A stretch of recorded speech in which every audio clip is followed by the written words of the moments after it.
আমাদের চ্যানেলে নতুন হয়ে থাকলে ভিডিওতে একটি লাইক করে চ্যানেলটি সাবস্ক্রাইব করে দাও। নোটিফিকেশনটা অন করে দাও যাতে নতুন কার্টুন সবার আগে তুমিই দেখতে পাও। আমার হাতের নখ কি হলো? আমার হাতের চাবি। আর এই ইঁদুরটা যতই ঘরের মধ্যে লুকিয়ে বসে থাক, আমি তো আমার নখ দিয়েই ঘরের দরজাটা খুলে ফেলেছি। অনেক রাত হলো, ভাগ্নে তো ঘুমিয়ে পড়েছে, এবার আমিও ঘুমিয়ে পড়ি। আরে পিছন দিকে মনে হচ্ছে কিছু শব্দ হচ্ছে। ওরা সর্বনাশ, এটা কার হাত? এ তো মনে হচ্ছে ওই দুষ্ট টম বিড়ালের হাত। ওরা বাবারে বাবা। এই কি, এই ইঁদুরটা কেন সামনে চলে এলো? আমি তো আসলে ওই চিকেন ললিপপটা খুঁজছিলাম। আরে এখানে তো কোনো চিকেন ললিপপ নেই, তবে ইঁদুরটা নিশ্চয়ই চিকেন ললিপপটার সন্ধান এখনো পায়নি। যাই হোক, আমি চলে যাই এখান থেকে।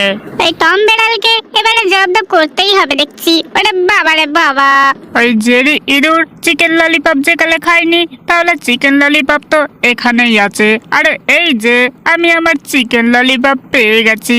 এবারে আমি মজা করে চিকেন ললিপপ খাবো রে।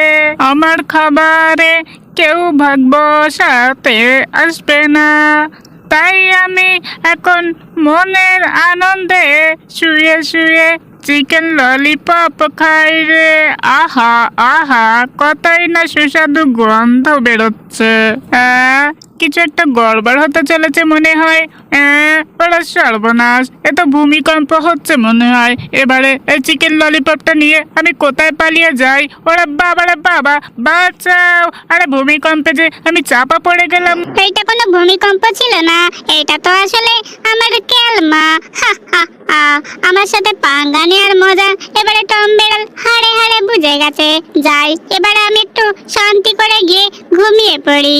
ওরা সর্বনাশ, আমি এই গর্তের মধ্যে পড়ে গেলাম কিভাবে? তোমরা কি কেউ কিছু দেখেছো? যদি ভূমিকম্প হতো তাহলে তো ঘর বাড়ি চাপা পড়ে যেতাম। আসলে আমি তো এই গর্তের মধ্যে পড়ে গেছি, এটা কিভাবে সম্ভব? নিশ্চয়ই ওই ইঁদুরটার চাওয়া কি হতে পারে এটা। এবারে ওই ইঁদুরটার মজা বোঝাবো। আমি হলাম জেরি, আমার সাথে পাঙ্গা নেবে কি? এবার আমি লোহার দরজা বানিয়েছি। হা হা হা, টম বিড়াল, এবারে তো তুমি আমার এই দরজা কখনোই আর তোমার নখ দিয়ে খুলতে পারবে না। এটা তো দেখছি লোহার দরজা করে ফেলেছে ওই ইঁদুরটা। কিন্তু ওই ইঁদুরটা যতই চালাকি করুক, আমার হাত থেকে আজকে ওকে কেউই বাঁচাতে পারবে না। এই লোহার দরজা কিভাবে খুলতে হয় সেটা আমি খুব ভালো করেই জানি। আতা গাছে তোতা পাখি, ডালিম গাছে মৌ। এ কি নড়ছে কেন খাটটা? আরে এইটা কি হচ্ছে? ওরে বাবারে বাবা, ভূমিকম্প শুরু হলো নাকি? না না, এখন তো ভূমিকম্প হওয়ার কথা নয়। এই যে এইটা নিশ্চয়ই টম বিড়ালের কাজ হতে পারে। আমার দরজা তো কেটে দিচ্ছে। ওরে সর্বনাশ। আমার মাথায় এক্সট্রা বুদ্ধি সব সময় আছে ওই ইঁদুরটাকে জব্দ করার জন্য। দেখি তো কোথায় গেল ইঁদুরটা। আজকে ও আমার হাত থেকে পালিয়ে কিছুতেই বাঁচতে পারবে না। ওই যে দেখতে পাচ্ছি ইঁদুরটা ওই খাটের ওপরে বসে আছে। আমার নাম টম, আর আমার সাথে পাঙ্গা নেওয়া এত সহজ ব্যাপার নয়। এই ইঁদুরটার মাথায় মেরে ওর মাথাটা এক্ষুনি চ্যাপটা বিস্কুট বানিয়ে ফেলবো। আরে ভাগ্নে বাঁচাও! আরে ভাগ্নে বাঁচাও! এ ভাগ্নে তো দেখছি নিশ্চিন্তে ঘুমাচ্ছে, আর এদিকে টম বিড়াল আমার মাথায় মেরে আমার হালটাই বেহাল করে দিল।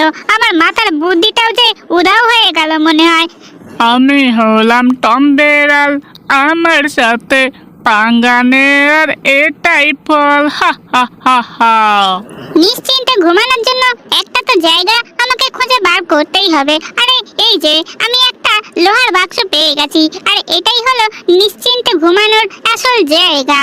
টম বিড়াল হাজার চেষ্টা করলেও আমাদের আর বিরক্ত করতেই পারবে না। আরে ভাগনা যে এদিকে ঘুমিয়েই যাচ্ছে, আমি একাই এত কষ্ট করে খেটে যাচ্ছি, এত মার খাচ্ছি, ভাগনার যে সেই দিকে কোনো খেয়ালই নেই। যাই হোক, ও ঘুমাচ্ছে ঘুমাক, আমি একাই 100। আমি পারি সমস্ত কাজ করে দিতে। এই যে আমার লোহার জায়গা রেডি হয়ে গেছে। আসলে এইটা আমাদের ঘুমানোর জায়গা, আর একটু ভালো করে টাইট দিয়ে নিয়েছি। ভাগ্নেকে নিয়ে চলে আসি এই লোহার বাক্সের ভিতরে। আমরা এবার থেকে ঘুমাবো, এখানে আর টম বিড়াল আসতেও পারবে না। আমার চোখকেও ফাঁকি দেয়া এত সহজ নয়, বুঝেছো জেরি? তুমি আমাকে চিকেন ললিপপ খেতে দেওনি, এবার আমিও তোমাকে শান্তিতে ঘুমাতে কিছুতেই দেব না। হা হা হা। আয় ঘুম যায় ঘুম, দত্ত পাড়া দিয়ে দত্ত পাড়ায় ঘুমানোর জায়গা করে দিয়েছি। আর এইখানে ওই টম বেড়াল কিছুতেই আসতে পারবে না। ভাগ্নে যে দেখছি নিশ্চিন্তায় ঘুমিয়েই যাচ্ছে, ওর যে ঘুম ভাঙতেই চাইছে না। আমিও বরং দেরি না করেই তাড়াতাড়ি এই দরজাটা বন্ধ করে দিই। টম বেড়াল ডেকে ফেললে বড়ই অসুবিধায় পড়ে যাব আমি। ওই ইঁদুরটা তো দেখছি লোহার বাক্সের ভিতর ঢুকে গেল। যাই, আমি বেশি দেরি না করে এই লোহার বাক্সটাকে বাইরে থেকে লক করে দিই, তাহলে ওই ইঁদুরটা আর ওর ভাগনা ওই বাক্সের মধ্যেই থেকে যাবে। ওই বাক্সের ভেতর থেকে আর কখনোই বেরোতে পারবে না। এই দিলাম আমি লক করে। হা হা হা হা। কিন্তু কথা হচ্ছে, কেউ যদি এসে ওই লোহার বাক্সটা খুলে দেয় তবে তো ওই জেরি ইঁদুর আর ওর ভাগ্নে আবার ওই বাক্সের ভেতর থেকে বেরিয়ে আসবে। না না, আমাকেই দেখছি কিছু একটা করতে হবে। ওই টেবিলের ভিতরেই একটা ড্রয়ার আছে, আর এই ড্রয়ারের মধ্যে নিশ্চয়ই এই লোহার বাক্সের চাবি আমি পেয়েই যাব। যাই যাই, তাড়াতাড়ি গিয়ে খুঁজে নিই। লোহার বাক্সের ভিতরে ঘুমানো এবার মজা বোঝাবো ওই জেরি ইঁদুর আর ওর ভাগ্নেকে। তাড়াতাড়ি আমি এই চাবিটা খুঁজে নিই। লোহার বাক্সের চাবি তো এইখানেই থাকার কথা। আরে কোথায় গেল? এই যে পেয়েছি লোহার বাক্সের চাবি। এই চাবিটা যে এবার আমি রেখে দেবো। আহা, যা গরম পড়েছে, এই পানির মধ্যেই ডুবে বসে থাকতে ইচ্ছা করছে, কিন্তু আর কোনো উপায় নেই। বেশিক্ষণ ডুবে থাকলে যে আমার সর্দি করে যাবে। এ কি, আমার লেজ না এটা? তবে আমার লেজ তো আমার পিছনে থাকার কথা, আমার সামনে কিভাবে এলো? ওরে সর্বনাশ, এটা কি হচ্ছে? এতে জেরি ইঁদুরটা আমার লেজটা কেটে দিয়েছে। ওরে বাবারে বাবা, ওই জেরি ইঁদুরকে তো আমি আজকে কিছুতেই ছাড়বো না। ওই ইঁদুরটা নিশ্চয়ই এই জলের মধ্যেই লুকিয়ে আছে। টমকে কেটে ফেললো জেরি, আর এইটা কিছুতেই মেনে নেওয়া যায় না। ওই ইঁদুরটাকে আজকে আমি জলের মধ্যে থেকে খুঁজে বার করবই। ও আমার লেজটা যে একদম কেটে দিয়েছে। কোথায় গেল ওই দুষ্টু ইঁদুরটা? ওরে বাবারে বাবা, চারিদিকে যে জল ছিটকে পড়ে যাচ্ছে, তবু ওই ইঁদুরটাকে পাচ্ছি না। আরে এইটা কি পড়লো কালো মতো?